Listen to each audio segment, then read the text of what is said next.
Hello everyone, this is Abu Snehi और आज हम 5 दिसंबर के द हिंदू न्यूज़पेपर का एनालिसिस करेंगे। इस एनालिसिस में हम देखेंगे कि कैसे करंट अफेयर्स को हम फिल्म्स एंड मेंस की प्रिपरेशन में यूज़ कर सकते हैं। तो अगर आपको वीडियो अच्छा लगे तो प्लीज़ इसे लाइक करना और ऐसे ही रेगुलर वीडियोस के लिए चैनल को सब्सक्राइब भी करें। स्टार्ट करते हैं पहले न्यूज़ से। South Korean president Yoon to face impeachment. ये काफ़ी इंटरेस्टिंग न्यूज़ है क्योंकि कुछ दिन पहले ही हमने देखा था और ये एक बहुत इंपॉर्टेंट न्यूज़ भी थी कि साउथ कोरिया के अंदर मार्शल लॉ डिक्लेयर हो गया था। अब ना इसमें बहुत सारे हिडन डिटेल्स हैं जो ऐसे आर्टिकल्स में मिलती नहीं है।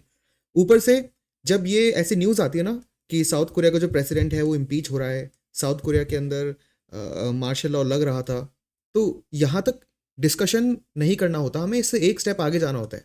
हमें ये भी देखना होता है कि अगर ये चीज़ इंडिया में होती तो वो कैसे दिखती, क्योंकि इस टाइप से क्वेश्चंस बन जाते हैं। तो मैं आपको बहुत ही छोटा सा ब्रीफ देता हूँ कि हुआ क्या है। हुआ ये है कि जो साउथ कोरियन प्रेसिडेंट है उनको लगा कि बहुत सारे लोग उनके अगेंस्ट हैं, उनकी गवर्नमेंट पे बहुत सारी एक्यूजेशंस लगाई जा रखी थी। तो उन्होंने एक बहाना लगाया और बोला कि मुझे लगता है इस कंट्री में एक बहुत बड़ा एंटी डेमोक्रेटिक मूव होने वाला है, और उसके लिए उन्होंने बोला कि अब से जो मिलिट्री है वो उसकी माइट होगी, मतलब मिलिट्री रूल एक तरह से वो इम्पोज करेंगे और प्रेसिडेंट ही इस पूरे मिलिट्री को रूल करके पूरी कंट्री को कंट्रोल करेंगे। अब इसका मतलब क्या होता है, क्योंकि टेक्निकली देखा जाए तो जो गवर्नमेंट है, मिलिट्री तो उन्हीं के पास है। तो मार्शल लॉ में डिफरेंट क्या होता है? मार्शल लॉ में डिफरेंट ये होता है कि जो डेमोक्रेटिकली इलेक्टेड ऑफिसेज होते हैं ना, उनकी नहीं चलती अब चलती है आर्मी की।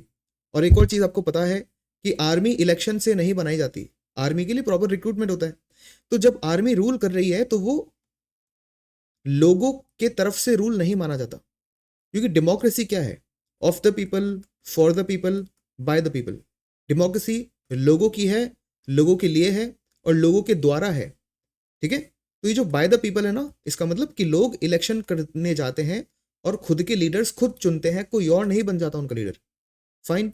लेकिन अगर आर्मी रूल करने लग जाएगी कंट्री को, तो आर्मी को तो किसी ने इलेक्ट करा नहीं, तो आर्मी को किसने राइट दे दी ये रूल करने की? समझ रहे हो ना? तो आर्मी का जो रूल है या जो मिलिट्री रूल है, ये एंटी डेमोक्रेटिक रूल होता है। अभी जो आर्मी को यूज करा जाता है वो एक्सटर्नल बॉर्डर्स को कंट्रोल करने के लिए किया जाता है। लेकिन अगर आर्मी एडमिनिस्ट्रेटिव डिसीजंस लेने लग जाए, उसको कहते हैं मार्शल लॉ। और अब क्योंकि प्रेसिडेंट अकेले थोड़ी होते हैं कंट्री में, इनका पूरा एक काउंसिल ऑफ मिनिस्टर है, इनका एक पूरा पार्लियामेंट है, उन सबको साइडलाइन कर दिया जाएगा, क्योंकि वो डेमोक्रेटिकली इलेक्टेड ऑफिस है। और सिर्फ आर्मी के साथ प्रेसिडेंट या फिर मिलिट्री के साथ प्रेसिडेंट रूल करेंगे पूरी कंट्री को। इसी को मार्शल लॉ बोला जाता है। फाइन। यही चीज़ हुआ था। लेकिन वहाँ पे क्या है कि मार्शल लॉ इम्पोज करने के बाद जो पार्लियामेंट है, वहाँ से एक लॉ भी पास करना पड़ता है जो कि इस मार्शल लॉ को अप्रूव भी करेंगे। ठीक है? तो मार्शल लॉ को पार्लियामेंट से अप्रूव कराना पड़ता है।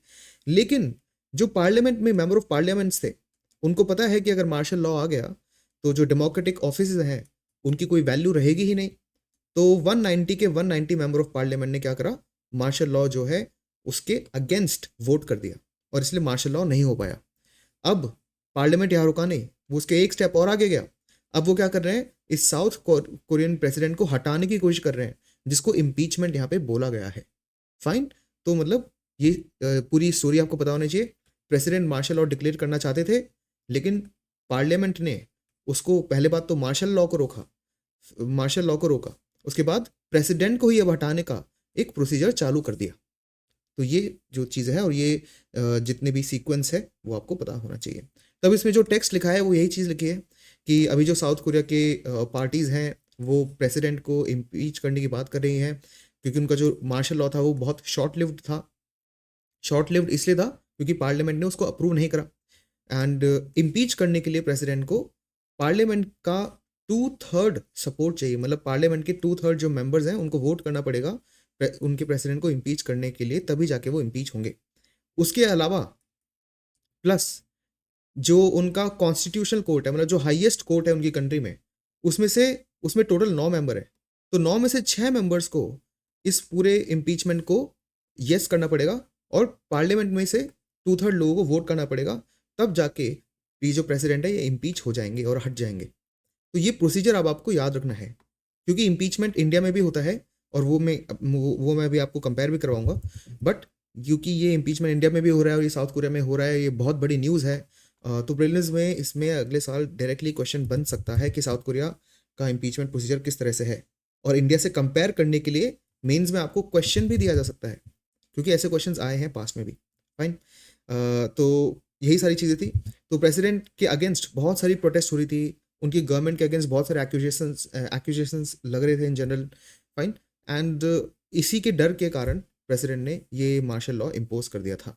लेकिन जो Korean south Korean national assembly है, मतलब जो उनका पार्लियामेंट है, उसने इसको तुरंत अनल कर दिया या फिर इसको डिस्क्वालीफाई कर दिया।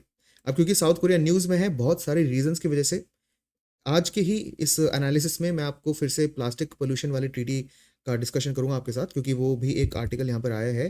तो उसमें भी वो जो प्लास्टिक पोल्यूशन वाली ट्रीटी थी वो भी साउथ कोरिया में ही उसका डिस्कशन चल रहा था।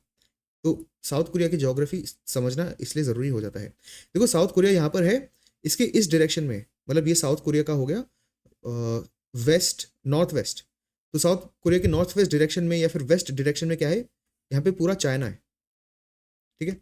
और साउथ कोरिया का जो साउथ ईस्ट डायरेक्शन है, यहाँ पे है जापान। ठीक है।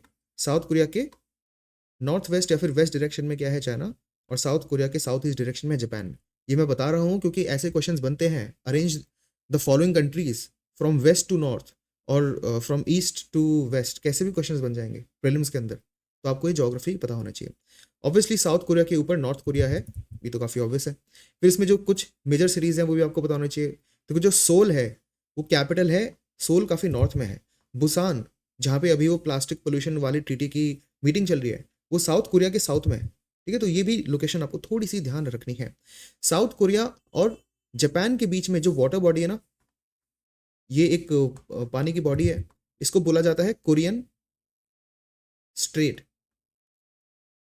तो ये भी आपको ध्यान रखना है, इसको बोला जाता है Korean strait. Then South Korea के ईस्ट में एक सी है जिसको बोला जाता है ईस्ट सी, क्योंकि वो साउथ कोरिया के ईस्ट में है, या फिर इसको सी ऑफ जापान भी बोला जाता है। तो एक ही सी के दो नाम है। ठीक है। तो ये सारी ज्योग्राफी आपको पता होनी चाहिए। एक फाइनल चीज़ भी आपको बताना ज़रूरी है, साउथ कोरिया और नॉर्थ कोरिया के बॉर्डर से एक लैटिट्यूड निकलता है।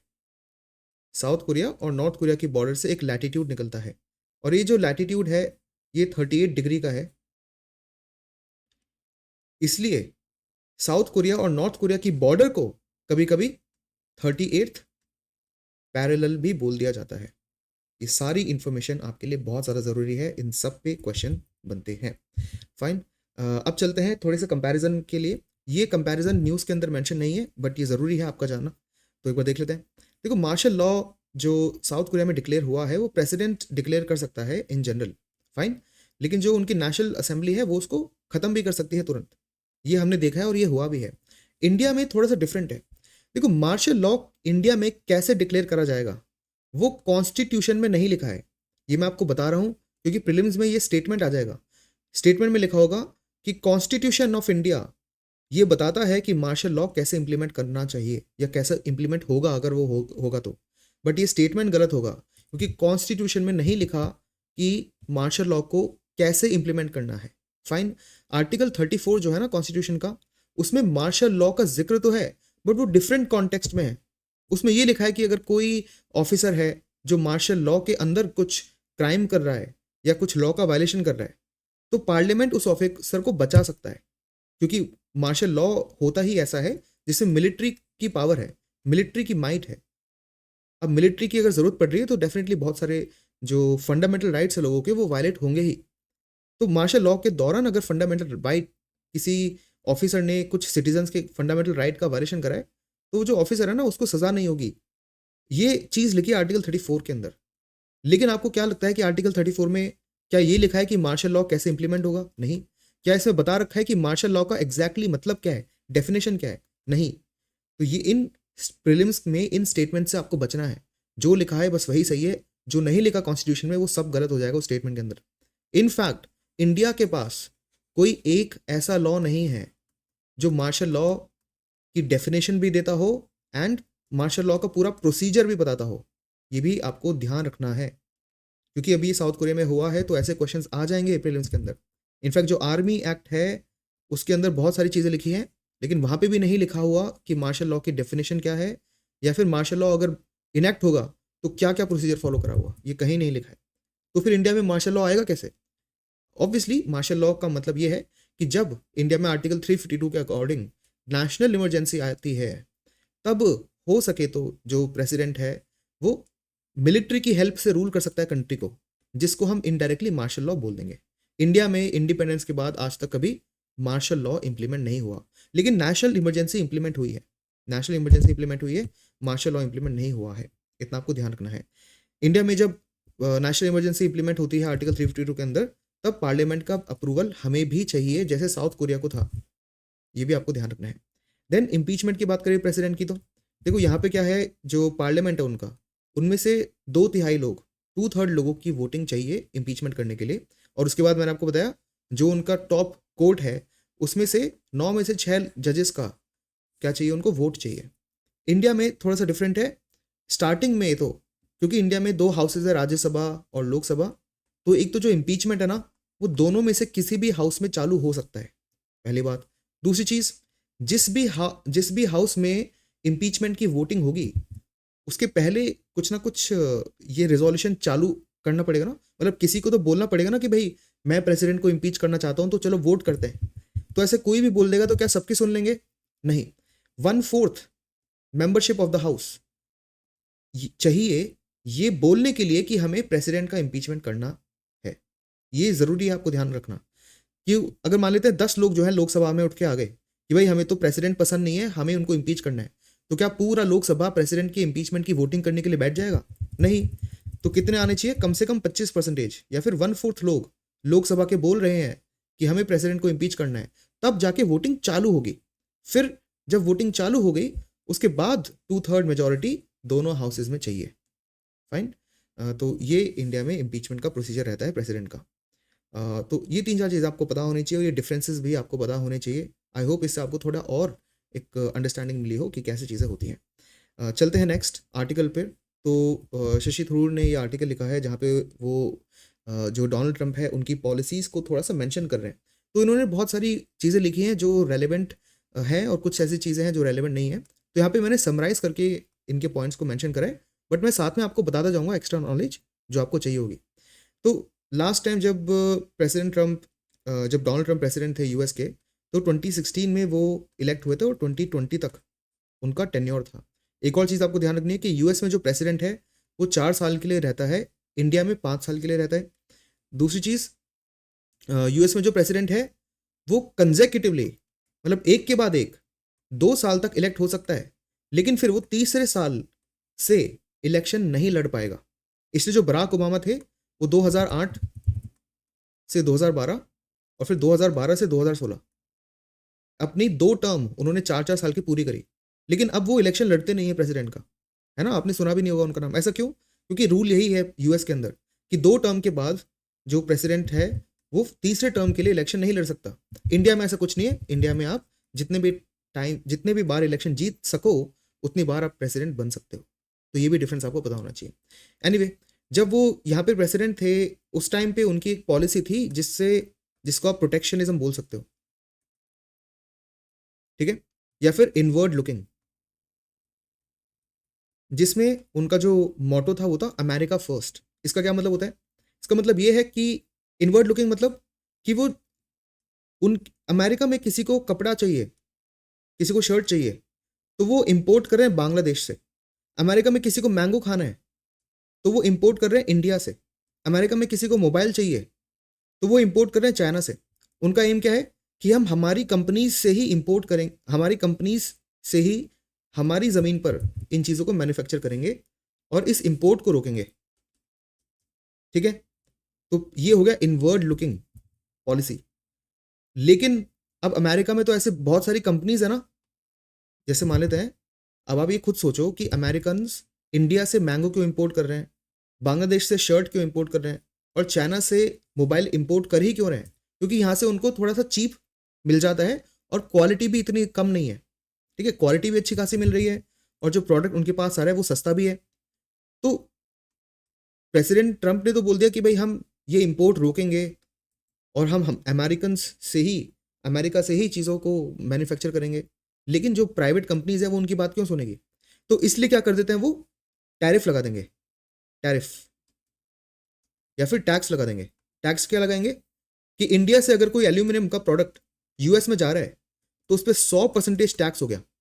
मतलब अगर मान लेते हैं कोई यूएस का कंपनी है जो इंडिया से एल्यूमिनियम खरीदता था 200 रुपये में, अब उसको 400 रुपये पे करने पड़ेंगे, ठीक है, क्योंकि उस पर 100% उन्होंने टैक्स या फिर टैरिफ लगा दिया यूएस ने इंपोर्ट पर इंडिया से। तो ये जो कंपनी है अब ये मन मार के यूएस से ही एल्यूमिनियम खरीद लेगी, क्योंकि इंडिया से तो जो एल्यूमिनियम था वो दो गुना महंगा हो गया। तो ये पॉलिसीज जो होती है ये होती है प्रोटेक्शनिज्म। वो अपनी टैरिफ्स लगा के एक टैरिफ का बैरियर क्रिएट करते हैं, ये टैक्स का बैरियर क्रिएट करते हैं इंपोर्ट पर, जिससे वो अपनी कंट्री को थोड़ा प्रोटेक्ट करने की कोशिश करते हैं इंपोर्ट से। लेकिन इससे बहुत बड़ी प्रॉब्लम है, क्योंकि जो यूएस है वो कंज्यूमर कंट्री है एक। तो इससे होगा क्या, अगर वो अपनी कंट्री के अंदर इंपोर्ट्स को बैन कर देंगे और इतने ज़्यादा टैरिफ और टैक्स लगा देंगे सारे इंपोर्ट्स पे, तो उससे क्या होगा, जो लोकल इकोनॉमी है उसमें इन्फ्लेशन बढ़ जाएगा। सिंपल सी बात है ना, अगर उनको इंडिया से एल्यूमिनियम 100-200 रुपये में मिल रहा था, अब उनको 400 रुपये में इंडिया से एल्यूमिनियम मिल रहा है, ठीक है। तो मान लेते हैं पहले उनको यूएस की ही ज़मीन से 350 का एल्यूमिनियम मिलता था, लेकिन इंडिया से उनको 200 रुपये का मिल रहा है, तो इसलिए वो इंडिया से खरीद रहे थे। अब इंडिया पे 100% टैक्स लगा दिया ट्रंप ने, तो एल्यूमिनियम जो इंडिया से यूएस में आ रहा है अब वो 400 रुपये का हो गया। तो जो यहाँ पे कंपनी है वो अब इंडिया से इंपोर्ट कर ही नहीं पाएगी, क्योंकि वो बहुत महंगा हो गया। तो वो कहाँ से करेगी, वो यूएस में ही जो एल्यूमिनियम रिफाइन कर रहे हैं या मैन्युफैक्चर कर रहे हैं या मतलब माइन कर रहे हैं, उसी को ही वो यूज़ करना पड़ेगा उनको, ठीक है। तो पहले जो यूएस के कंज्यूमर थे उनको 200 रुपये का एल्यूमिनियम मिल जाता था, अब उनको मिल रहा है 350 का।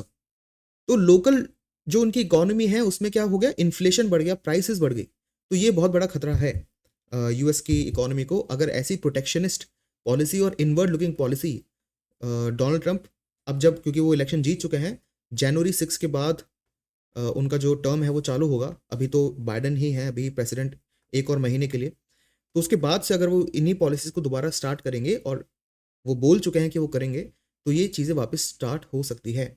और इंडिया के जो एक्सपोर्ट है यूएस के लिए, तो इंडिया के जो एक्सपोर्टर्स हैं उनको भी थोड़ा सा नुकसान हो सकता है। लेकिन एक और आर्टिकल है इसी हिंदू न्यूज़ एनालिसिस में जिसमें मैं बताऊंगा कि इंडिया इसको कैसे सरकमवेंट करेगा। एनीवे, सो बहुत सारे, इसलिए आप देखो कुछ कंट्रीज़ हैप्पी है कि जो अमेरिका है वो थोड़ा ट्रांजैक्शनल बनता जा रहा है, कुछ कंट्रीज सैड है क्योंकि उनके इंपोर्ट्स रुक जाएंगे, ठीक है। लेकिन एक चीज़ बहुत क्लियर है कि पूरा जो वर्ल्ड है वो वैसा नहीं है जैसे कोल्ड वॉर के टाइम पे था। देखो क्या था, 1939 से पहले जब वर्ल्ड वॉर सेकेंड चालू होने वाला था, उसके पहले एक मेजर पावर थी, वो थी यूके, ठीक है। 1945 जब खत्म हो जाता है वर्ल्ड वॉर, उसके बाद दो मेजर पावर हो जाती है, यूएस एंड यूएसएसआर, जिसको आज आप रशिया भी बोल देते हो, फाइन। 1991 में यूएसएसआर टुकड़ों टुकड़ों में बच जाता है, जिसमें से एक रशिया निकल के आता है, कजाकिस्तान, यूक्रेन, बेलारूस एट्सेट्रा, बहुत सारी कंट्रीज में बच जाता है। तो फिर एक ही पावर रह जाती है यूएस, ठीक है। लेकिन 2000 के बाद से 21st सेंचुरी में अब एक पावर नहीं है, बहुत सारी पावर है। चाइना अपने आप में एक पावर है, इंडिया अपने आप में एक पावर है, अफ्रीकन यूनियन मिला के खुद एक पावर है, यूरोपियन यूनियन मिल के खुद एक पावर है। तो जो वर्ल्ड है ना, उसमें अब कोई एक पोल नहीं है। अब जो वर्ल्ड है वो क्या हो गए, वो वर्ल्ड मल्टीपोलर हो चुका है। तो यूएस का जो डोमिनेंस है वो कम होते जा रहा है, और स्पेशली चाइना की जो हेजेमनी है वो बढ़ते जा रही है। चाइना की जीडीपी आज 2nd नंबर पे है, और वो जो यूएस की इकोनॉमिक ग्रोथ है वो 2 से 3% है। चाइना की जीडीपी की इकोनॉमिक ग्रोथ 6% के अराउंड है। तो चाइना की एक तो जीडीपी 2nd नंबर पे है और यूएस से तेजी से ग्रो कर रही है। मतलब चाइना की जो इकोनॉमी है वो यूएस को कैचअप कर लेगी कुछ ही सालों में। तो चाइना का डोमिनेंस बढ़ रहा है, यूएस का डिक्लाइन हो रहा है, और ट्रंप का ये प्लान है यूएस को इस फेज से निकालना, या इस फेज को ढंग से अडेप्ट करना। लेकिन यूएस ट्रंप की जो पॉलिसीज है ये शायद इस डिक्लाइन को, यूएस का जो डिक्लाइन है इसको थोड़ा और ज़्यादा तेज कर देगी, पुश कर देगी, फाइन। ये आपको ध्यान रखना है। देन स्ट्रेंथ क्या है, लेकिन अभी भी यूएस की अभी स्ट्रेंथ क्या है, जब मैंने आपको इतनी चीज़ें बता दी, 2-3 चीज़ें हैं। जैसे उनकी जो इकोनॉमी है वो अभी भी लार्जेस्ट है, दैट इज़ ट्रू। जो इनोवेशन और कल्चरल इन्फ्लुएंस है यूएस की इकोनॉमी का, यूएस की हार्ड पावर और सॉफ्ट पावर दोनों काफ़ी ज़्यादा और वर्ल्ड में सबसे ज़्यादा है, एक तरह से आप ये मान सकते हो। उनकी जो मिलिट्री बजट है वो सबसे वर्ल्ड में सबसे बड़ा है, टोटल मिलिट्री स्ट्रेंथ सबसे वर्ल्ड में बड़ी है। ठीक है, तो ये आपको ध्यान रखना है कि अभी भी उनका एक बहुत बड़ा रोल है, इवन दो उनकी डोमिनेंस कम होती जा रही है, आप यूएस को काउंट आउट नहीं कर सकते अभी भी। 2008 के बाद से जो चाइना है वो यूएस के डोमिनेंस को डायरेक्टली चैलेंज करने लगता है। ट्रम्प क्या करते हैं, वो चाइना को काउंटर करने की कोशिश करते हैं। इसके लिए वो मल्टीपल चीज़ें चालू करते हैं। एक तो उन्होंने ट्रेड वॉर चालू करा। ट्रेड वॉर मतलब सिंपल सी बात है, जो चीज़ चाइना से यूएस के अंदर एक्सपोर्ट हो रही है उस पर बहुत ज़्यादा टैक्स या टैरिफ लगा दिया। तो जो यूएस में लोग हैं वो चाइना का ये प्रोडक्ट एक्सपोर्ट करना चाहेंगे नहीं, क्योंकि सॉरी, चाइना का प्रोडक्ट वो इंपोर्ट करना नहीं चाहेंगे, क्योंकि चाइना का इंपोर्ट करना बहुत महंगा पड़ेगा उनको। ठीक है, और चाइना का जो एक्सपोर्टर है वो अब यूएस में बेच भी नहीं पाएगा, क्योंकि उसका कोई खरीदेगा ही नहीं प्रोडक्ट यूएस के अंदर। तो चाइना ने क्या करा, चाइना ने भी रिटेलिएशन में यूएस के कुछ जो प्रोडक्ट्स चाइना में आते थे ना, उन पे चाइना ने टैरिफ और टैक्स लगा दिए। फिर यूएस ने रिटेलिएट करा, फिर यूएस ने और टैरिफ और टैक्स लगाए। तो इसी को ट्रेड वॉर बोला गया। फिर मल्टीपल ऑर्गेनाइजेशंस जैसे Japan, America, India, JAI group, then Quad, जिसमें 4 कंट्रीज आती है इंडो पैसिफिक को देखने के लिए, Japan, Australia, India and US. तो ऐसे मल्टीपल ऑर्गेनाइजेशंस के थ्रू भी जो यूएस है वो चाइना को काउंटर करने की कोशिश कर रहा है। फाइन, और ट्रंप ने इसमें डेफिनेटली बहुत ज़्यादा फोकस किया है। उसके अलावा जो रीजनल रीअलाइनमेंट उन्होंने करे, जैसे एक थी टीपीपी, ट्रांस पैसिफिक पार्टनरशिप। ये इसमें क्या था, जो पैसिफिक ओशन कंट्रीज थी और जो north American, south American countries थी, इनके बीच में एक पार्टनरशिप चालू हुई। एक तरह से आप मान सकते हो एक ट्रेड एग्रीमेंट था। ट्रंप ने इसको अपने आप से बाहर निकाल लिया, क्योंकि उनको लगा कि अगर यूएस इस टीपीपी का पार्ट रहेगा तो ये सारी कंट्रीज यूएस को बस एक्सपोर्ट करती रहेगी और उनको बहुत और आसानी हो जाएगी यूएस को अपने प्रोडक्ट्स एक्सपोर्ट करने की। इसलिए उन्होंने टीपीपी से यूएस को बाहर ले आए। फिर जो कनाडा, यूएस और मैक्सिको का एक फ्री ट्रेड एग्रीमेंट था, ट्रंप ने बहुत कोशिश करी यूएस को उससे भी बाहर निकालने की। ठीक है, इसको नाफ्ता बोला गया था, north America free trade agreement. तो जो रीजनल अलाइनमेंट्स है ना, उनको बदलने की बहुत ज़्यादा कोशिश करी उन्होंने। फिर इसराइल, यूएई, वेस्ट एशिया, यहाँ पे उन्होंने जो ओवरऑल इंप्रूवमेंट इन टाइज करने की कोशिश करी। ईरान पे सैंक्शन उन्होंने लगा दिए। ठीक है, ईरान पे सैंक्शन लगाने से इंडिया को भी काफ़ी नुकसान हुआ, क्योंकि यूएस ने इंडिया को बोला कि आप ईरान से तेल नहीं खरीदोगे, इसके बदले हमें क्या करना पड़ा, हमें इराक से, सऊदी अरेबिया से और कहीं और लोकेशन से जो ऑयल है वो खरीदना पड़ा, जो हमें थोड़ा महंगा मिला। इसके कारण इंडिया के अंदर भी जो फ्यूल इन्फ्लेशन है वो थोड़ा सा बढ़ गया था। ये सारी चीज़ आपको पता होनी चाहिए। जो ट्रंप का ये इनवर्ड लुकिंग या फिर प्रोटेक्शनिस्ट पॉलिसी थी, जैसे ट्रंप नहीं चाहता एक तरह से कि कोई भी कंट्री उनकी कंट्री के अंदर बहुत ज़्यादा एक्सपोर्ट करे, तो इंडिया को भी एक जीएसपी मिला हुआ था। जीएसपी में बेसिकली एक प्रेफरेंस मिली थी इंडिया को, कि जब इंडिया एक्सपोर्ट करेगा यूएस को तो हमें कम टैक्स देना पड़ेगा यूएस में एक्सपोर्ट करने के लिए। तो ट्रंप ने हमारी जीएसपी वाली जो प्रेफरेंस थी वो भी छीन ली, ये कहते हुए कि भाई इंडिया इसको यूज करके हमें बहुत ज़्यादा एक्सपोर्ट कर रहा है। तो आप देख सकते हो कि प्रोटेक्शनिस्ट पॉलिसी या इनवर्ड लुकिंग पॉलिसी जो ट्रंप की है वो किस तरह से है और कैसे प्ले आउट होती है और पास्ट में कैसे हुई है, ये जानना बहुत ज़रूरी है आपको, क्योंकि इससे आपका एक व्यू बनेगा कि प्रोटेक्शनिज्म का एक्चुअली मतलब क्या होता है। क्योंकि फ्यूचर में आप ये वर्ड बहुत बार सुनोगे, कभी कोई आर्टिकल आपको दिखेगा जिसमें आएगा कि इंडिया प्रोटेक्शनिज्म में पहले था अब नहीं है, या फिर फ्यूचर में जा रहा है। तो इस एग्जाम्पल से आपको अब समझ में आ रहा होगा कि प्रोटेक्शनिज्म का मतलब क्या होता है। फाइन, इंडिया का अब डिलेमा है कि हम चाइना, रशिया, ईरान, यूएस, इन चारों से कैसे हम एक बैलेंसिंग स्ट्रेटेजिक रिलेशन बना के रखें। ये डेफिनेटली एक डिलेमा तो है, क्योंकि ब्रिक्स में हम रशिया और चाइना के साथ इन्वॉल्व है।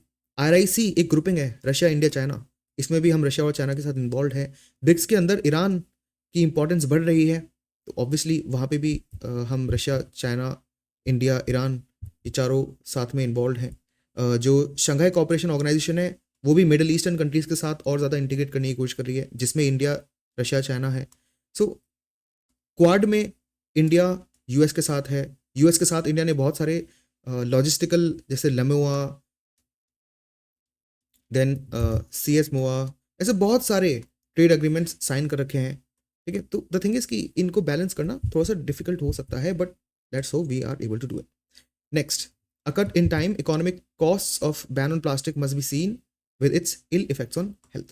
So overall जो मैंने आपको बताया था कि बुसान के अंदर, साउथ कोरिया के अंदर आखिरी मीटिंग हुई थी, इंटर गवर्नमेंटल नेगोशिएशन कमेटी की थी।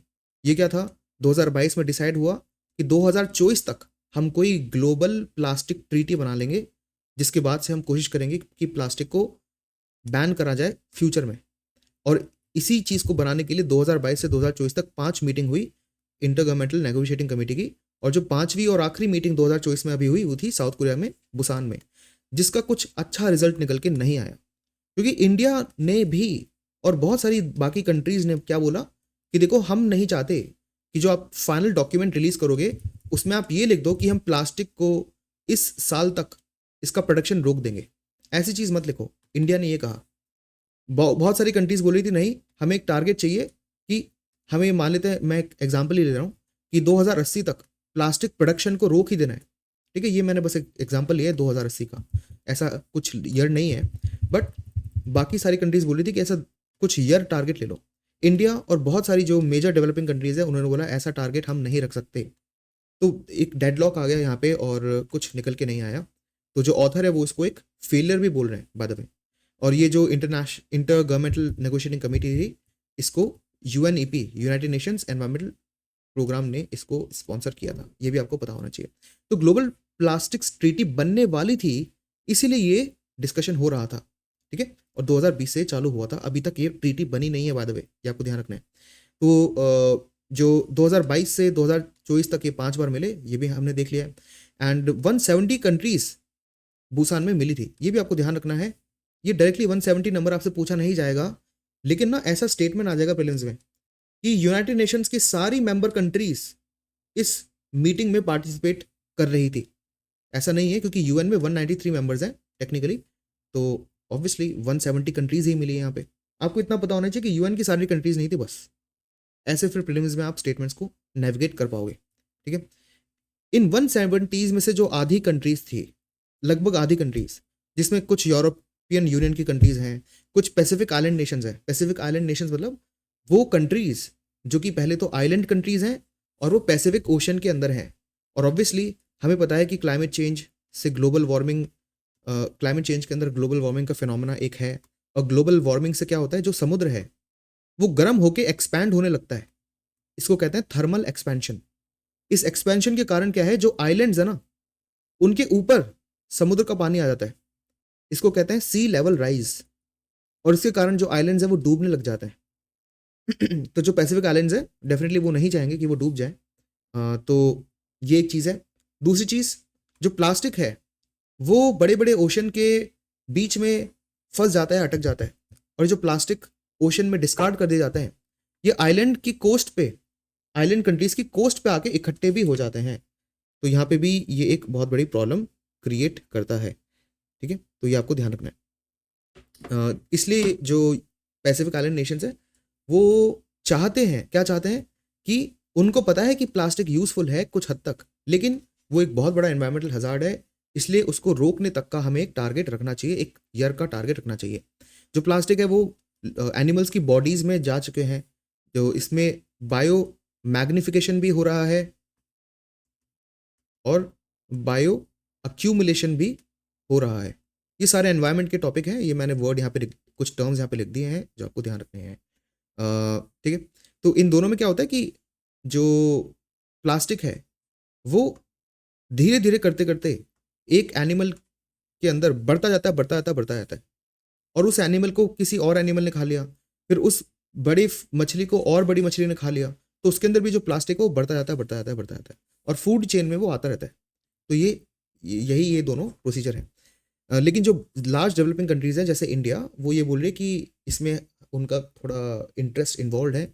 हमारी इकॉनमी, इंडिया में बहुत जगह है, स्पेशली जो इंडिया की वेस्ट कोस्ट है, वहाँ पे बहुत ज़्यादा ना पेट्रोलियम रिफाइन होता है, और रिफाइंड पेट्रोलियम के जो प्रोडक्ट्स है ना, उससे प्लास्टिक भी बनता है। तो अगर प्लास्टिक बनेगा नहीं तो कोई हमारा रिफाइंड पेट्रोलियम खरीदेगा भी नहीं।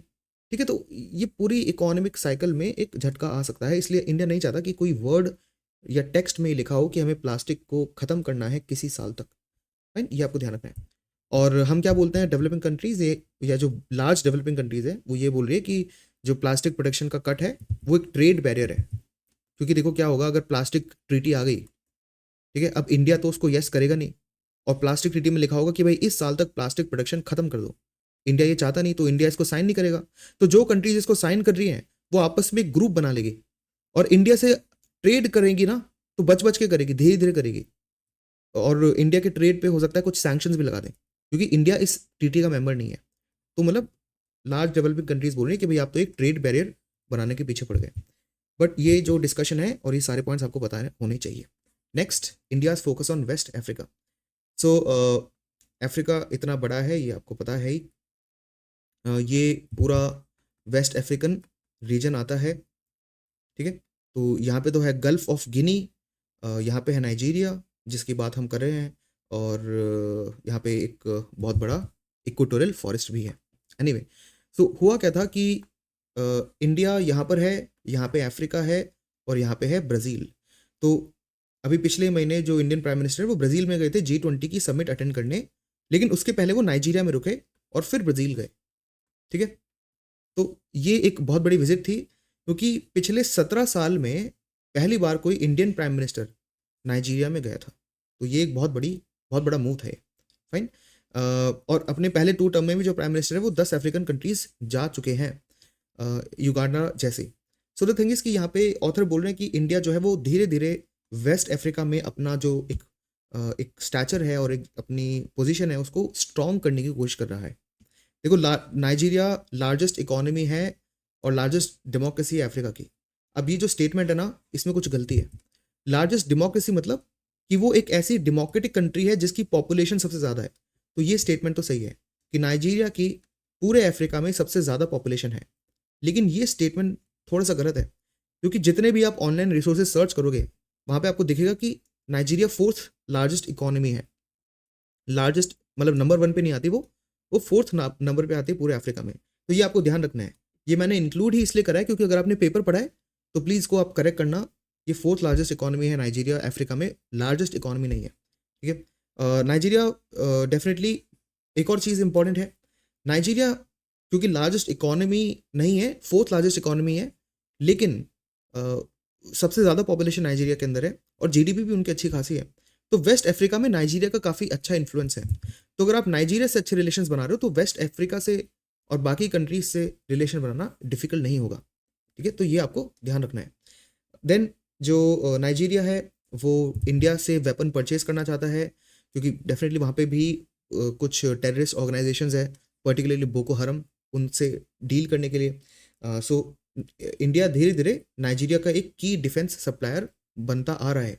इनफैक्ट पूरे अफ्रीका में Egypt, Algeria, Morocco, Tanzania, Mozambique, ऐसे और भी कंट्रीज़ हैं जहाँ पे इंडिया धीरे धीरे अपनी डिफेंस एक्सपोर्ट प्रेजेंस को बढ़ा रहा है। एंड पिछले 60 सालों में जो इंडिया नाइजीरिया की पार्टनरशिप है उसके अंदर जो इंडिया है वो 2 मेजर फ्रंट पे नाइजीरिया से इंटरेक्ट करता है। एक तो हम नाइजीरिया को क्या करते हैं, असिस्टेंस देते हैं डेवलपमेंट का। अब देखो इंडिया के पास इतने ज़्यादा फ्री में पैसे नहीं है ना कि वो डोनेशन दे दे नाइजीरिया को, तो हम डोनेशन तो नहीं दे पाते, मतलब जो फ्री में ग्रांट होती है ना वो हम नहीं दे पाते। तो हम क्या देते हैं, हम लोन देते हैं नाइजीरिया को, लेकिन बहुत ही सस्ता, बहुत ही ज़्यादा सॉफ्ट लोन जिसको बोला जाता है, बहुत ही चीप लोन, इसको बोला जाता है कंसेशनल लोन, ठीक है। ये आपको ध्यान रखना है। वो है तो लोन नाइजीरिया को चुकाना पड़ेगा, लेकिन उस पर जो इंटरेस्ट रेट है वो बहुत कम होती है, कंसेशनल लोन इसको बोला जाता है। और फिर क्या होता है, हम वहाँ पे एक तो ये आपको ध्यान रखना है, मेंस में ऐसे क्वेश्चन आते हैं तब आपको पता होना चाहिए कि इंडिया स्पेशली नाइजीरिया के अंदर 2 मेजर जगह 2 मेजर फ्रंट पे इंटरेक्ट कर रहे हैं वहाँ पे। पहली तो चीज़ हम उनको कंसेशनल लोन दे रहे हैं, दूसरी चीज़ हम खुद जाके वहाँ पे कैपेसिटी बिल्डिंग करते हैं और ट्रेनिंग प्रोग्राम चलाते हैं। अभी कैपेसिटी बिल्डिंग और ट्रेनिंग किसी भी चीज़ की हो सकती है, ये आर्मी की हो सकती है, वहाँ पे गवर्नमेंट ऑफिशियल्स की हो सकती है, वहाँ पे जो छोटे छोटे एंटरप्रेन्योर्स हैं, एमएसएमई सेक्टर है जो उनका, उसकी हो सकती है, किसी भी चीज़ की हो सकती है वो, जिसमें इंडिया पार्टिसिपेट करता है। लेकिन इंडिया इतना ज़्यादा इंटरेस्ट क्यों दिखा रहा है अफ्रीका के अंदर या फिर साउथ अमेरिका के अंदर, क्योंकि चाइना ऑलरेडी उन जगह पे पहुंच गया है जहाँ पे इंडिया अभी नहीं पहुंच पाया। जैसे मैं आपको एग्जांपल देता हूँ, चाइना पहुंच चुका है सेंट्रल एशिया के अंदर। सेंट्रल एशिया मतलब Kazakhstan, Turkmenistan, Uzbekistan etcetera. China पहुंच चुका है ईस्टर्न यूरोप। ईस्टर्न यूरोप जैसे जो बाल्कन कंट्रीज हो गई, क्रोएशिया, सर्बिया, अल्बानिया, ठीक है, ये सारी चीज़ें। चाइना पहुंच चुका है पूरे अफ्रीका में, टॉप से लेके बॉटम तक। और चाइना का डोमिनेंस साउथ अमेरिका में भी है, Chile, Argentina, Brazil, Paraguay, Uruguay etcetera. और ये वो सारी जगह हैं, सेंट्रल एशिया, ईस्टर्न यूरोप, पूरा अफ्रीका और साउथ अफ्रीका, जहाँ पे इंडिया की प्रेजेंस बहुत कम है। मतलब इंडिया की जो प्रेजेंस है वो नॉर्थ अमेरिका में बहुत अच्छी है, वेस्टर्न यूरोप में काफ़ी अच्छी है, ठीक है, इनफैक्ट ईस्ट एशिया में भी काफ़ी अच्छी है, साउथ ईस्ट एशिया में काफ़ी अच्छी है। लेकिन इन जगह इंडिया की जो प्रेजेंस है वो बहुत कम है, और चाइना यहाँ पे बहुत ही अच्छा डोमिनेंस अपना बना चुका है। तो अब इंडिया भी चाहता है कि हम भी वहाँ जाके अपना जो एक ओवरऑल स्टैंड है उसको बनाएं, और यहाँ पे इंडिया की रिलेशनशिप इनके साथ इम्प्रूव करी जाए। तो ये हमारा एक एम है, ये आपको ध्यान रखना है। फाइन। तो ये भी एक जल्दी है जो इंडिया कोशिश कर रहा है, जल्दी जल्दी हमारी जो टाइज हैं और पार्टनरशिप हैं वो इन कंट्रीज़ के साथ इम्प्रूव हो। जो चाइनीज़ इंटरेस्ट हैं वो डेफिनेटली बढ़ते जा रहे हैं, लेकिन फिर भी जो इंडिया है वो एक इंपॉर्टेंट प्लेयर वहाँ पे होता है। अब कुछ डेटा आपको पता होना चाहिए, क्योंकि एक क्वेश्चन डायरेक्टली पूछा जा सकता है, India versus China in Africa. ये एक मेंस में एक क्वेश्चन डायरेक्टली ऐसा आ सकता है। ये वर्सेस शब्द नहीं होगा, वहाँ पे कुछ और होगा, बट उस क्वेश्चन का कहने का मतलब ही है कि इंडिया और चाइना दोनों कोशिश कर रहे हैं अफ्रीका में अपना एक पोजीशन जमाने की। तो उसको एनालाइज करना होगा आपको, तो उसके लिए आपको थोड़ा सा डेटा चाहिए। पहले बात तो जो चाइना है, चाइना का जो लार्जेस्ट एक्सपोर्ट मार्केट है और जो largest second largest trading partner है वो अफ्रीका में चाइना है। मतलब अ, इसको आप ऐसे समझ सकते हो कि नाइजीरिया, पूरे अफ्रीका में देखा जाए तो नाइजीरिया सबसे, मतलब चाइना से पूरे अफ्रीका में सबसे ज़्यादा ट्रेड नाइजीरिया करता है, ठीक है। ये आपको ध्यान रखना है।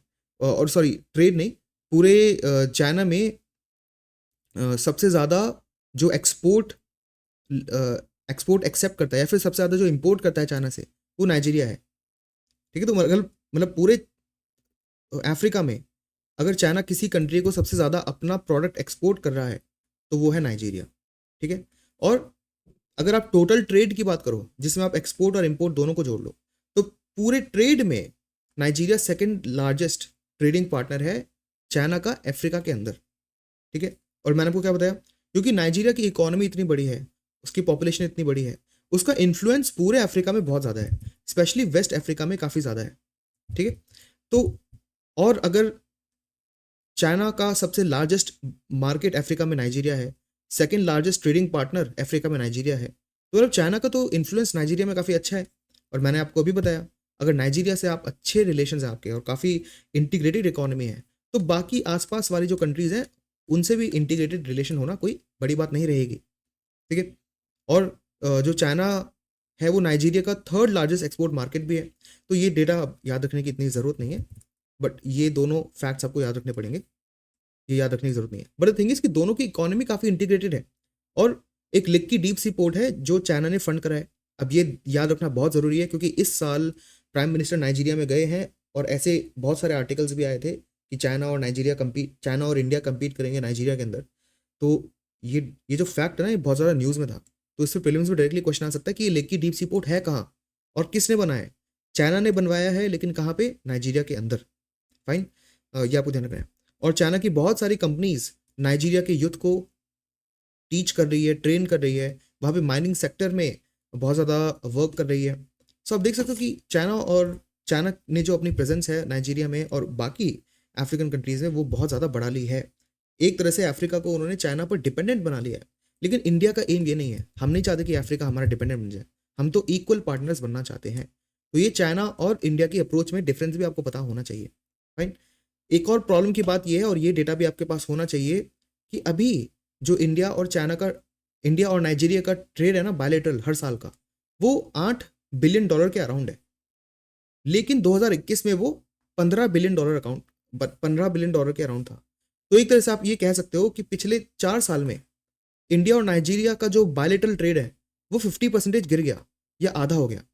ये लाइन तो एटलीस्ट आप याद रख लो। अगर आपको ये नंबर भी याद नहीं है तो ये लाइन आपको याद रखनी है, क्योंकि मेंस में आपको ये लिखना पड़ेगा, ठीक है। तो मतलब हमारी जो रिलेशनशिप है वो थोड़ी सी डिटीरियोरेट हो रही है, लेकिन चाइना की बढ़ती जा रही है। तो ये मैनेज करना हमें बहुत ज़रूरी है।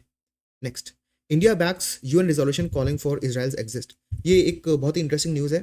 एक्चुअली इसको समझाने के पहले मुझे आपको एक कॉन्टेक्स्ट देना पड़ेगा। होता क्या था कि बहुत सारे जूस जो कि यूरोप में रहते थे, वर्ल्ड वॉर सेकेंड के टाइम हिटलर जूस को कलेक्ट करते हुए मारना चालू करते हैं और उनको एथनिकली एलिमिनेट करने की कोशिश करते हैं। इस प्रोसेस में 6 million juice, 6 million somewhere around आप मान सकते हो 60 लाख जूस को मार दिया जाता है, किल कर दिया जाता है हिटलर के द्वारा।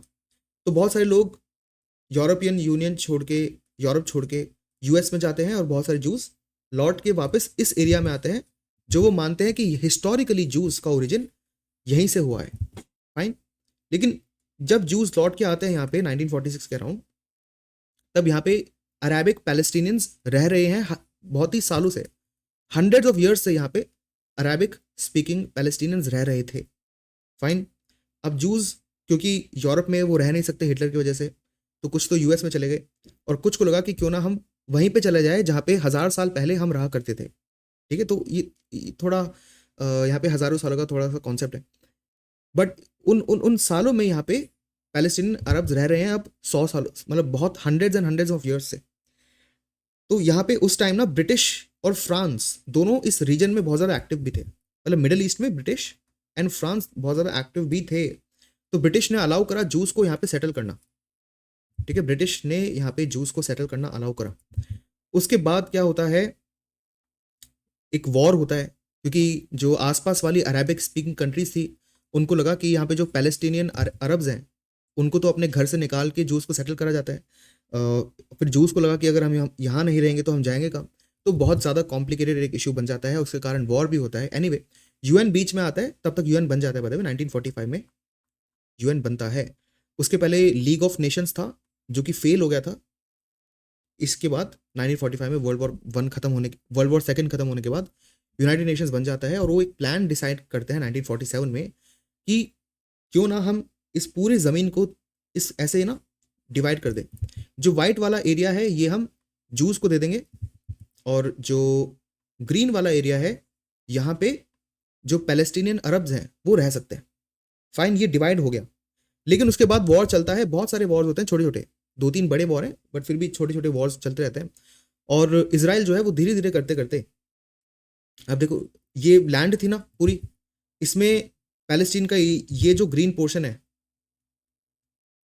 पैलेस्टीन का ये जो ग्रीन पोर्शन है, ये वाला और ये वाला, एक तरह से तीनों कनेक्टेड है कुछ हद तक, है ना। कुछ हद तक यहाँ से मतलब वो आपको थोड़ा कनेक्शन यहाँ पे देखने को मिल रहा है, यहाँ पे देखने को मिल रहा है, तो ये कनेक्टेड है एक तरह से। और धीरे धीरे क्या होता है, इसराइल अपनी सेटलमेंट्स इस एरिया में बिठा लेता है। तो अब देखो ये जो ग्रीन एरिया है ना बहुत श्रिंक हो गया है 1967 आते आते। ठीक है, 1967 तक ये एरिया काफ़ी श्रिंक हो गया और ये जो एरिया बचा जहाँ पे अभी पैलेस्टीनियंस रहते थे 1967 तक, ये हो गया गाजा स्ट्रिप, इसको बोला गया गाजा स्ट्रिप। और ये वाला जो रीजन था जहाँ पे पैलेस्टीनियन रह रहे हैं अब, ये हो गया वेस्ट बैंक। क्या हो गया ये? West Bank. तो पैलेस्टीन 2 पार्ट में बट जाता है 1967 तक आते आते, गाजा स्ट्रिप और वेस्ट बैंक। ठीक है, फिर बहुत सारी और भी बहुत वॉर होते हैं, बहुत प्रॉब्लम्स चालू होती है। उसके बाद क्या होता है, 1993 में एक मीटिंग होती है जिसको बोला जाता है ऑस्लो अकॉर्ड्स। ऑस्लो अकॉर्ड्स में डिसाइड करा जाता है कि क्यों ना ये जो 1967 से पहले जो बॉर्डर थी, मतलब ये जो मैप आपको दिख रहा है ना, ये थर्ड वाला, इस मैप को बोला गया 2 स्टेट सोल्यूशन। इसको क्या करना है हमें, यही अब मैप होना चाहिए इजराइल और पैलेस्टीन का। लेकिन इजराइल ने 2 स्टेट सोल्यूशन को फॉलो नहीं करा और आज मैप कैसा है ग्राउंड पे 2008 में आते थे ऐसे हो गया। मतलब ये जो ग्रीन एरिया था वेस्ट बैंक का जो कि पैलेस्टीन का एरिया होना था, वो और ज़्यादा श्रिंक हो गया। ठीक है, और ज़्यादा श्रिंक हो गया। और ये जो पूरी लाइन आपको दिख रही है ना, ये पूरी लाइन, इसके अंदर सिर्फ पैलेस्टीनियंस होने चाहिए थे, बट यहाँ पे आपको दिख रहा है कि बहुत सारा वाइट एरिया है, तो यहाँ पे इजरायली सेटलमेंट्स आ गई बहुत सारी। ठीक है, तो ये अब ये जो इशू है और ज़्यादा कॉम्प्लिकेटेड हो चुका है। इंडिया की क्या ऑफिशियल पोजीशन है? इंडिया की ऑफिशियल पोजीशन है कि इजराइल की जो ये सेटलमेंट्स है ना वेस्ट बैंक में, ये नहीं होनी चाहिए, क्योंकि इंडिया सपोर्ट्स 2 स्टेट सोल्यूशन जो कि 1993 में ऑस्लो अकॉर्ड्स के थ्रू डिफाइन हो गया था। और ये जो 2 स्टेट सोल्यूशन था, ये इजराइल के प्राइम मिनिस्टर और जो पैलेस्टीन लिबरेशन ऑर्गेनाइजेशन के जो प्रेसिडेंट थे, इन दोनों ने साइन करा था इसको, फाइन। लेकिन क्या हुआ, अभी ग्राउंड रियलिटी क्या है कि जो वेस्ट बैंक में इसराइल का ऑक्यूपेशन बहुत ज़्यादा बढ़ चुका है। तो ये पूरी स्टोरी है, बहुत ही ज़्यादा कंसाइज फॉर्म में मैंने आपको बताई है, बट आपको ये पता होना चाहिए कि हो क्या रहा है। अब ये न्यूज़ आपको समझ में आएगी अगर आपको वो पहले से नहीं पता था तो क्या हुआ है, यूनाइटेड नेशन जनरल असेंबली में सेनेगल एक कंट्री है, फ्रेंच स्पीकिंग कंट्री है, वेस्ट अफ्रीका में ही, उसने एक रिजोल्यूशन पास करा कि जो 1961 से पहले या इसके अराउंड जो बॉर्डर थी, ठीक है, जो 1967 से पहले जो बॉर्डर थी या उसके अराउंड तक जो बॉर्डर थी, वो बॉर्डर्स रिज्यूम हो जाने चाहिए, ठीक है। तो इंडिया ने इस रिजोल्यूशन के फेवर में वोट करा है कि इसराइल को पैलेस्टीनियन टेरिटरी से विड्रॉ करना चाहिए। यही है ना, जो पैलेस्टीनियन टेरिटरी कौन सी, ये जब मैं बोल रहा हूं कि इसराइल को पैलेस्टीनियन टेरिटरी से विड्रॉ करना चाहिए, तो ये कौन सी टेरिटरी की बात हो रही है? ये बात हो रही है, अब आपको पता है, वेस्ट बैंक की, क्योंकि गाजा स्ट्रिप तो तब से देखो वही है 1967, और आज भी गाजा स्ट्रिप का जो मैप है वो बदला नहीं है, लेकिन पैलेस्टीन का ये वाला जो पोर्शन है ये बहुत ज़्यादा श्रिंक हो गया है। यहाँ पे पूरा ये जो मैं अब येलो येलो बना रहा हूँ ना, यहाँ पे सारे अब इसराइलीज रह रहे हैं, और अब जो बीच में ग्रीन बच गया छोटा छोटा थोड़ा बहुत, बस इतनी सी जगह है सिर्फ पैलेस्टीनियन अरब्स रह रहे हैं। लेकिन 67 से पहले ये पूरा एरिया पैलेस्टीनियन अरब्स के पास ही था और यहाँ पे कोई इजरायली सेटलमेंट नहीं थी। तो ये बोला जा रहा है कि इस पोजीशन पे वापस लौट के आओ, क्योंकि ग्राउंड रियलिटी अभी ऐसी है, फाइन। और इंडिया ने सपोर्ट करा इसको कि यहाँ पे लौट के आओ वापस, क्योंकि यही तो टू स्टेट सोल्यूशन है जो अग्री हुआ था, ठीक है। तो ये आपको ध्यान रखना है। तो peaceful settlement of the question of Palestine, ये एक टेबल हुआ था, एंड 157 नेशंस ने इसके फेवर में वोट करा है रिजोल्यूशन के। बाद में एक चीज़ आपको मैं बता दूं, अगर यूएन कोई रिजोल्यूशन पास कर देता है तो ऐसा ज़रूरी नहीं है कि वो कंट्री जिसके अगेंस्ट, जैसे यहाँ पे इसराइल के अगेंस्ट ये पास हुआ, तो इसराइल अगर इस रिजोल्यूशन को फॉलो नहीं कर रहा तो अभी ऐसा नहीं कुछ इमीडिएटली हो जाएगा उसके अगेंस्ट, वो फिर होगा तो वो फ्यूचर में डिसाइड होता है, बट ऐसा कुछ ज़रूरी नहीं है कि इसराइल को फॉलो करना है, ठीक है। यूएस ने इसके अगेंस्ट वोट करा है, इंडिया ने इसके फेवर में वोट करा है, ये सारी चीज़ें आपको पता होनी चाहिए, सारे dynamics. General assembly reaffirmed its favouring support for the two state solution, simple. तो आपको पूरी स्टोरी समझ में आ चुकी है। चलते हैं नेक्स्ट न्यूज़ पर। रिसेंटली क्या है कि इसरो एक पर्टिकुलर सैटेलाइट को लॉन्च करने वाला था, उसको इसरो ने थोड़ा सा डिले कर दिया क्योंकि एक अनोमली आ गई थी लॉन्चिंग में। अब वो अनोमली या वो थोड़ी सी प्रॉब्लम क्या है, वो हमारे काम की नहीं है। हमारे काम का क्या है कि इसरो लॉन्च क्या कर रहा था, क्योंकि इस पे प्रीलिम्स में क्वेश्चन बनता है। पहले बात तो इसरो का जो पोलर सैटेलाइट लॉन्च व्हीकल है उससे ये लॉन्च हो रहा था, फर्स्ट थिंग। दूसरी चीज़, कौन सा मिशन लॉन्च हो रहा था, कौन सी सैटेलाइट लॉन्च हो रही है, प्रोबा 3, एक और ये पॉइंट। तीसरी चीज़, ये प्रोबा 3 बनाई किसने है, ईएसए ने। ईएसए क्या है, यूरोपियन स्पेस एजेंसी ने। तीसरी चीज़। चौथी, ये लॉन्च हो कहाँ से रही है, ये हो रही है सतीश धवन स्पेस सेंटर जो कि श्रीहरिकोटा में। फोर्थ, तो प्लीज़ आप मैप पर जाओ, श्रीहरिकोटा की लोकेशन देखो खुद, ही आपका होमवर्क है, फाइन, क्योंकि मैं पहले दिखा चुका आपको पिछले कुछ सेशंस में, ठीक है। पांचवी चीज़, प्रोबा 3 जो है वो 550 kg का है, इतना आपको ध्यान रखना है। ये जितने भी मैंने आपको पॉइंट्स बता दिए यहाँ पे, इन सब पे प्रीलिम्स में क्वेश्चन बन जाएगा। लिटरली ये क्वेश्चन बन सकता है, प्रोबा 3 किसने बनाया है, वो बोल देंगे प्रोबा 3 इंडिया की किसी प्राइवेट कंपनी ने बनाया है, ऐसा नहीं है, यूरोपियन स्पेस एजेंसी का है वो, फाइन। और यहाँ पे बोल देंगे वो जीएसएलवी या फिर जो एलवीएम है उससे लॉन्च करा है, ऐसा भी नहीं है, पीएसएलवी से लॉन्च कर रहे हैं। तो ये डिफरेंसेस आपको पता होना चाहिए। Next, Trump tariff and opportunity for India says NITI Aayog CEO. सो जो बीवीआर सुब्रमण्यम नीति आयोग के सीईओ हैं, उन्होंने क्या बोला है, जो मैंने आपको भी बताया था ना स्टार्टिंग में, कि ट्रम्प हर कंट्री पे टैरिफ लगा रहे हैं क्योंकि वो अपनी कंट्री के अंदर बहुत सारी कंट्रीज़ के एक्सपोर्ट्स एक्सेप्ट नहीं करना चाहते। तो नीति आयोग के सीईओ बोल रहे हैं कि हम इसको अपने फेवर में कन्वर्ट कर सकते हैं, क्योंकि यूजुअली जो ट्रम्प है वो किन पे टैरिफ लगाते हैं, उन पे टैरिफ लगाते हैं जहाँ पे वो जो कंट्रीज़ है उन पे टैरिफ लगा के ट्रम्प को पॉलिटिकली फ़ायदा हो, ठीक है। दोनों चीज़ें हैं, ट्रम्प इसलिए भी लगा रहे हैं क्योंकि उनको अमेरिका में जो इम्पोर्ट्स आ रहे हैं उसको कम करना है, बट दूसरी चीज़ ये भी है क्योंकि अगर वो ऐसे टैरिफ लगाते हैं तो उनको वोट भी ज़्यादा मिलते हैं। तो मतलब ये सारी चीज़ें मिक्सड है। इंडिया पे टैरिफ लगा के उनको इकोनॉमिकली तो फ़ायदा होगा, लेकिन शायद लोकल पॉलिटिकली इतना फ़ायदा ना हो। तो ट्रम्प ना जो बड़े कंट्रीज़ हैं जिनसे ज़्यादा प्रॉब्लम है उन पे पहले टैरिफ लगाते हैं, जैसे ऊपर कनाडा है, नीचे मैक्सिको है, फिर चाइना तो ग्लोबल कंपेटिटर है ही, तो पहले इन पे वो टैरिफ लगाएंगे, ठीक है। अब जब ट्रम्प इन कंट्रीज़ पे टैरिफ लगा रहे हैं तो जो यूएस की कंपनीज़ हैं उनको तो अभी भी सस्ता प्रोडक्ट चाहिए ना, वो उनका मूड थोड़ी बदल जाएगा। तो अब वो कहाँ से सोर्स करेंगे उसको? तो वहाँ वो सोर्स कर सकते हैं इंडिया से, या फिर वियतनाम से, या फिर साउथ कोरिया से। ये मैं आपको नाम बता रहा हूँ क्योंकि ऐसा ही देखा जाता है। यूजुअली क्या होता है, जब भी चाइना या फिर कनाडा, मेक्सिको ऐसी कंट्रीज से अमेरिका अपना ट्रेड को थोड़ा एक्सपेंसिव कर देता है या उसके बीच में ट्रेड बैरियर्स बढ़ा देता है, तो जो अमेरिकन कंपनीज है ना, वो इंडिया, वियतनाम, साउथ कोरिया इनकी तरफ टर्न करती है। तो इंडिया के पास अपॉर्चुनिटी है कि वो इस मौके को उठाए, क्योंकि बाकी जो कंट्रीज हैं उनसे तो यूएस का जो ट्रेड है वो थोड़ा सा कम होने वाला है। तो इंडिया अगर इस अपॉर्चुनिटी को ढंग से लेता है, वो यूएस के साथ एक अच्छी डील स्ट्राइक कर लेता है, तो हमारा एक्सपोर्ट हम यूएस को कर पाएंगे। और ट्रम्प भी अपनी कंट्री में प्रूव कर देंगे कि भाई देखो, उन्होंने 3 कंट्रीज के साथ तो ट्रेड बैरियर्स बढ़ा दिए, हाँ बस इंडिया के साथ ही वो ट्रेड कर रहे हैं, बट इसमें कोई प्रॉब्लम उनको होगी नहीं। तो मतलब कैसे इंडिया मनूवर करता है ना, ये हमारे पास एक बहुत ज़्यादा बड़ी अपॉर्चुनिटी है। ट्रम्प पहले ही अनाउंस कर चुके हैं कि वो मैक्सिको के इम्पोर्ट्स पर 25% टैरिफ लगा देंगे, और कनाडा पर भी, और चाइना से जो इम्पोर्ट आ रहे हैं उन पर 10% और टैक्स लगा देंगे। ठीक है, तो इससे फायदा इंडिया को शायद हो, बट वो इंडिया की रिस्पॉन्सिबिलिटी बनती है कि वो इसको कैसे मनूवर करते हैं। नीति आयोग की खुद की रिपोर्ट बता रही है कि पहले क्वार्टर में नॉर्थ अमेरिका के अंदर 21% इंडिया का एक्सपोर्ट गया था, और इंडिया का जो एक्सपोर्ट का 18% है वो गया था यूरोपियन यूनियन के अंदर। मतलब अभी जो फाइनेंशियल ईयर चल रहा है, इसके जो पहले 3 महीने थे, उसमें सबसे ज़्यादा एक्सपोर्ट हमने कहाँ करा? नॉर्थ अमेरिका में। नॉर्थ अमेरिका मतलब Mexico plus US plus Canada. दूसरे नंबर पे हमने एक्सपोर्ट करा किसको? यूरोपियन यूनियन को। यूरोपियन यूनियन में जो 27 कंट्रीज हैं उनको। फाइन।